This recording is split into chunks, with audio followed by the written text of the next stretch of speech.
স্ত্রীর গায়ে হাত তোলার পরে স্বামীর সবচেয়ে বড় অজুহাত হচ্ছে আমি রাগ কন্ট্রোল করতে পারিনি।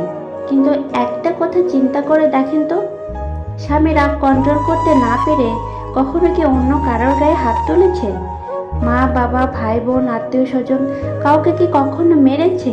না, শুধুমাত্র সে স্ত্রীর বেলায় রাগকে কন্ট্রোল করতে পারে না। ইসলামের সবচেয়ে নিকৃষ্ট পুরুষ হলো তারা যারা স্ত্রীর গায়ে হাত তোলে। যেসব পুরুষ স্ত্রীর গায়ে হাত তোলেন তারা এখন এসে আমাকে বলবে মা বাবা ভাই বোন আত্মীয় স্বজনের গায়ে হাত তোলা তো যাবে না, কারণ পাপ হবে। তাদেরকে বলছি, স্ত্রীর গায়ে হাত তোলা, স্ত্রীকে অবহেলা করার লাইসেন্সও কিন্তু ইসলাম আপনাকে দেয় না। তো স্ত্রীকে ভালোবাসবেন, আপনার ঘরটা শান্তিতে ভরে উঠবে। ভিডিওটি ভালো লাগলে একটি লাইক করবেন এবং এরকম আরও নতুন নতুন ভিডিও পেতে আমার চ্যানেলটিকে সাবস্ক্রাইব করে আমার পাশেই থাকবেন।